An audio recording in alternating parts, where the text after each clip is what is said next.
Assalamu alaikum student. Welcome again to the Nature Philosophy series P10 of lecture 6 from chapter 1 General Wave Properties. इससे पिछले lecture में हमने wave के characteristics को start किया था, जिसमें से हमने 4 करेक्टरिस्टिक्स पढ़े थे, जिसमें हमारे पास time period, frequency, wave speed and wavelength, ये 4 प्रॉपर्टीज़ थी। उस 4 के अलावा एक और प्रॉपर्टीज़ थी जिसके बारे में बताया था, वेव फ्रंट। तो आइए देखते हैं आज ये लास्ट करेक्टरिस्टिक जो है वेव फ्रंट किसी वेव की क्या होती है, आइए देखते हैं। अब जैसे मैंने डेफिनेशन लिखी है बोर्ड के ऊपर, a surface on which all points have same phase of vibration. क्या है, क्या कह रहे हैं भाई कि एक ऐसा सरफेस जिसमें वाइब्रेटिंग पार्टिकल जो हैं वो तमाम के तमाम किस में होने चाहिए, सेम फेज में होने चाहिए। सेम फेज क्या होता है, पहले तो ये समझने की ज़रूरत है भाई क्या होता है भाई सेम फेज। सेम फेज किसे कहते हैं? अगर इस वाली फिगर को आप देखें तो इस पार्टिकल में जो रेड डॉटेड है आपके पास, वो तमाम को अगर देखें, इसे छोड़ दें, सिर्फ क्रेस्ट वाले को देखें, एक ऐसा वेव जिसमें तमाम के तमाम पार्टिकल्स यानी कि 3 से 4 नंबर ऑफ वेव्स हों हमारे पास, ठीक है, और उसमें इस तरह से वो ट्रैवल कर रहे हों कि जब एक क्रेस्ट हो तो दूसरा भी क्या हो, क्रेस्ट हो, एक अगर ट्रफ है तो दूसरा भी क्या हो, ट्रफ हो, और इस तरह से क्या हो, कंटिन्यूसली वो चलते रहे जितने नंबर ऑफ वेव है। यानी कि एक का अगर क्रेस्ट आ रहा है तो बाकी को भी क्या आना चाहिए, उसी टाइम पे बिल्कुल उसी पोजीशन पर क्या आना चाहिए, क्रेस्ट आना चाहिए।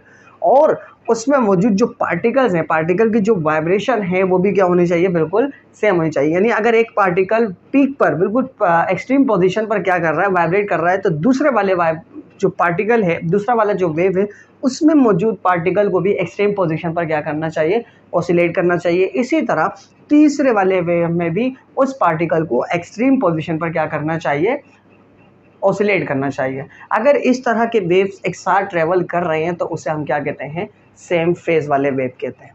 तो ऐसे वेव क्या कहलाएंगे भाई, जिनमें पार्टिकल जो है वो क्या कर रहे हो, वो बिल्कुल एक्सट्रीम पोजीशन पर क्या कर रहे हो, ऑसिलेट कर रहे हो, सारे के सारे पार्टिकल एट अ टाइम, ठीक है ना। यानी पहले वाले वेव का अगर एक पार्टिकल एक्सट्रीम पोजीशन पर ऑसिलेट कर रहा है तो दूसरे वाले वेव का भी एक पार्टिकल ऑसिलेट करना चाहिए, कहाँ पर, एक्सट्रीम पोजीशन पर। तीसरे वाले पर भी क्या होना चाहिए, एक एक्सट्रीम पोजीशन पर उसका एक पार्टिकल क्या कर रहा हो, ऑसिलेट कर रहा हो, और एक का वेव हो और एक का दूसरे का भी वेव, एक वेव का अगर क्रेस्ट है तो दूसरे वाले का भी क्या होना चाहिए, क्रेस्ट होना चाहिए। एक का ट्रफ है तो दूसरे वाले का भी क्या होना चाहिए, ट्रफ होना चाहिए। तो ऐसे वेव क्या कहलाते हैं, सेम फेज वाले वेव कहलाते हैं। अब इन सेम फेज वाले वेव में हमारे पास जो वेव फ्रंट बनता है, 2 तरह के बनते हैं। एक सर्कुलर वेव फ्रंट बनता है जिसको हम स्फेरिकल भी कहते हैं, ठीक है, क्यों कहते हैं अभी बताता हूँ। और एक लाइन वेव फ्रंट बनता है। पहले देखते हैं कि सर्कुलर वेव फ्रंट किस तरह से बनता है। मान लेते हैं हमारे पास एक बॉल है जिसके अंदर पानी है स्टेशनरी कंडीशन में, ठीक है। उसके अंदर मैं क्या करता हूँ, एक स्टोन को ड्रॉप करता हूँ।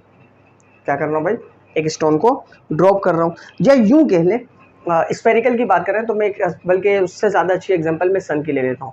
सन जो है वो कंटिन्यूसली क्या कर रहा है, लाइट रेडिएट कर रहा है, लाइट इमिट कर रहा है, और सन क्या है, स्फेरिकल है शेप में। तो इसका मतलब हर डायरेक्शन में सन क्या कर रहा है, लाइट को रेडिएट कर रहा है। तो यहाँ पर मैंने सिर्फ 4 वेव्स लिए।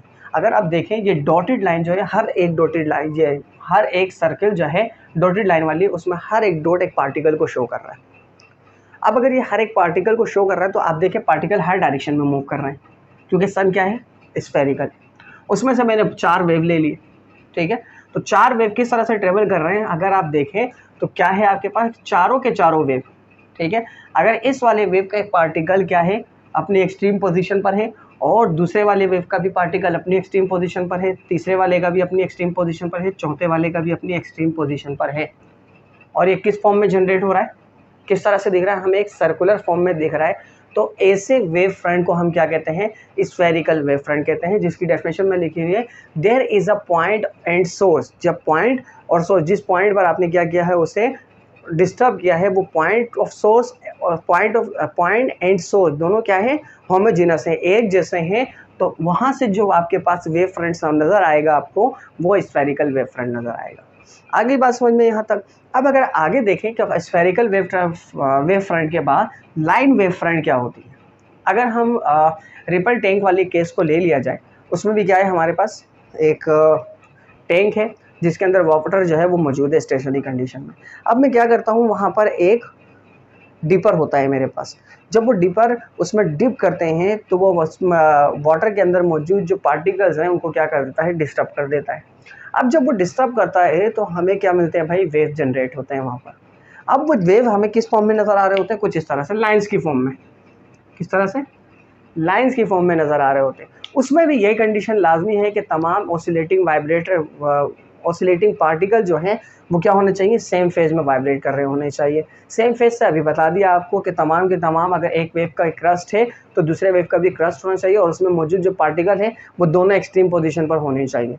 तो वहाँ पर हमारे पास क्या है, एक लाइन नज़र आ रही होगी। उस लाइन को जो है वो हम क्या कहेंगे, लाइन वेव फ्रंट कहेंगे। जैसा डेफिनेशन लिखिए, if the disturbance in propagation in single direction, क्या है, किस डायरेक्शन में है, सिंगल डायरेक्शन में, एक ही तरफ मूव कर रही है, जबकि यहाँ पर क्या है, हर डायरेक्शन में क्या कर रही है, मूव कर रही है, जबकि यहाँ पर क्या है, एक ही डायरेक्शन में क्या कर रही है, मूव कर रही है। तो ऐसे वेव को हम क्या कहेंगे, लाइन वेव फ्रंट कहेंगे।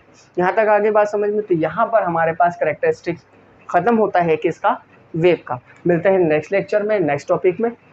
तब तक के लिए अल्लाह हाफिज़, थैंक यू।